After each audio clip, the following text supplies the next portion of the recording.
सबको जोहार। 7 नवंबर 2022 जो आ रहा है, उस दिन पूरे राज्य के साथी जंगल जमीन की रक्षा के लिए, अपने भाषा संस्कृति की रक्षा के लिए सरकार को अपनी बात बोलने के लिए राजभवन के पास आ रहे हैं। और वो अपनी बात क्या है उसको मैं आप लोगों को संक्षिप्त में बता देना चाहती हूँ कि जिस तरह से 2014 के बाद झारखंड के सभी जिलों का आदिवासी मूलवासी ग्रामीण समुदाय के जो सामुदायिक जमीन है, नदी है, नाला है, चरागाह है, जंगल है, झाड़ है, ये तमाम जमीन को सरकार ने भूमि बैंक के नाम से एक एक प्लॉट को एकत्र करके, चिन्हित करके वो भूमि बैंक में डाल दिया है।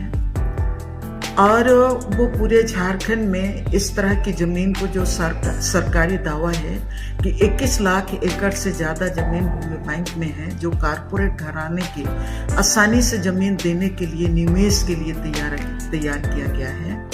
ये पूरी तरह से 5वीं अनुसूची का वायलेशन है, CNT एक्ट का वायलेशन है, और ये पेशा कानून का भी वायलेशन है, साथ में फॉरेस्ट राइट एक्ट का भी वायलेशन है।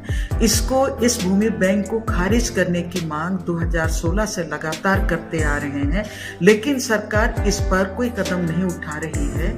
इसको पूरी तरह से खारिज करने की मांग को लेके ये मांग की जाएगी।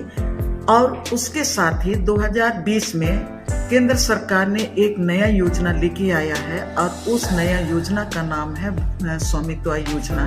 और इस स्वामित्व योजना के तहत सरकार प्रॉपर्टी कार्ड बनाने जा रही है, और वो प्रॉपर्टी कार्ड के नाम से जो प्रॉपर्टी कार्ड बनाएगी, उस प्रॉपर्टी कार्ड बनाने के प्रोसेस में ये ड्रोन से सर्वे जो खूंटी में शुरू किया गया था, जिसको हेमंत सोरेन की सरकार ने उसको स्टे करने का आदेश दिया और स्टे हुआ। लेकिन ये जो प्रोसेस है प्रॉपर्टी कार्ड बनाने का, उसमें सबसे ज्यादा खतरनाक ये है कि उसके तहत में जितना भी समुदाय का जो सामुदायिक जमीन है, जो बेलगान है, वो पूरे झारखंड में सामुदायिक जमीन है, जो कोई एक मालिक के नाम से नहीं है, लेकिन वो पूरे समुदाय का है। जो हमारा जो लैंड रिकॉर्ड है, उस लैंड रिकॉर्ड के आधार पर खतियान पार्ट 2 में वो दर्ज है। अब वो तमाम जमीन जो है उसको सरकार बेनामी घोषित करते हुए उस जमीन को अपने नाम से करने का वो प्रोसेस चला रही है। वो स्वामित्व योजना के लिए जो प्रॉपर्टी कार्ड बनाएगी, उसके दरमियान, जो सर्वे के दरमियान जो भी बेलगान जमीन है, उसको वो उसमें डालने जा रही है। और प्रॉपर्टी कार्ड के नाम पर वो उसी जमीन को किसी भी रैयत के नाम से प्रॉपर्टी कार्ड बनेगा, तो वो सिर्फ जो पूरी तरह से डिजिटल लैंड रिकॉर्ड डिजिटल करने के बाद जो अपडेट है, उसी जमीन का वो प्रॉपर्टी कार्ड बनाएगी। ये खतरनाक है। और ये खतरनाक जो लैंड रिकॉर्ड डिजिटलाइजेशन के बाद बहुत सारे गांव में, सुदूर गांव में आप देखेंगे कि आधा से अधिक लोगों का डिजिटलाइजेशन के नाम पर जमीन के कागजातों पर छेड़छाड़ हो गया है, और ओरिजिनल जमीन का मालिक का नाम दूसरे के पेज में चला गया है। साथ ही जो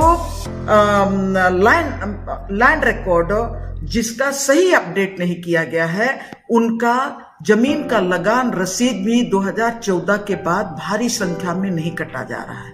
सवाल है, ये जो जमीन जिसका लगान रसीद नहीं कटा जा रहा है, वो जमीन सब कल आने वाले दिन में जब ये अब स्वामित्व योजना के नाम पर जो प्रॉपर्टी कार्ड बनाया जाएगा, उस समय ये जमीन पूरी तरह से जिनका जमीन है, जिनका हाथ में खतियान है, उनके हाथ से वो जमीन चला जाएगा, इसलिए कि वो अपडेट नहीं है। ये सरकार ही ये बात बोलती है। तो इन तमाम चीजों को हम लोग झारखंड में, जब स्वामित्व की बात आती है, तो झारखंड में ये 5वीं अनुसूची का क्षेत्र है। यहाँ के आदिवासी, मूलवासी, किसान, दलित सारे लोग यहाँ के स्वामी हैं।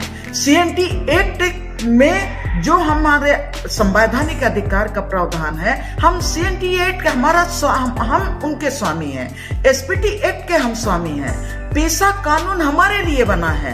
तो क्षेत्र के गांव के भीतर की संपत्ति और गांव के भीतर में सारे लोग जो रहने वाले हैं वो हम लोग स्वामी हैं। तब ऐसे परिस्थिति में जो स्वामित्व के नाम पर जो जमीन लूटने का जो प्रक्रिया चल रहा है उसका हम लोग विरोध करेंगे और सरकार को हम लोग हेमंत सरकार को लिखित देंगे, राज्यपाल को लिखित देंगे, जो जनजातीय मंत्री हैं उनको भी हम लोग मांग पत्र देंगे, राजस्व और भू अर्जन विभाग को भी हम लोग मांग पत्र देंगे और हम लोग मांग करेंगे कि CNT एक्ट को कड़ाई से लागू किया जाए, SPT एक्ट को कड़ाई से लागू किया जाए, 5वें अनुसूची के प्रावधानों को कड़ाई से लागू किया जाए, मुंडारी खुटखटी के अधिकारों को कड़ाई से लागू किया जाए, विल्किंसन रूल को कड़ाई से लागू किया जाए। यहाँ पर नए सिरे से हमारे अधिकारों को खारिज करके कोई प्रॉपर्टी कार्ड हमें नहीं चाहिए। इसके लिए हम लोग अपील करते हैं कि आप भी इसमें शामिल होइए और ये सिर्फ एक क्षेत्र का बात नहीं है, लेकिन पूरे झारखंड के को बचाना है, पर्यावरण को बचाना है, जल स्रोतों को बचाना है और यहाँ का सामाजिक सांस्कृतिक अस्तित्व को बचाना है। और ये हमारी जिम्मेवारी नहीं लेकिन आप सबकी जिम्मेवारी है। सब इसमें आमंत्रित हैं। सबको जोहार।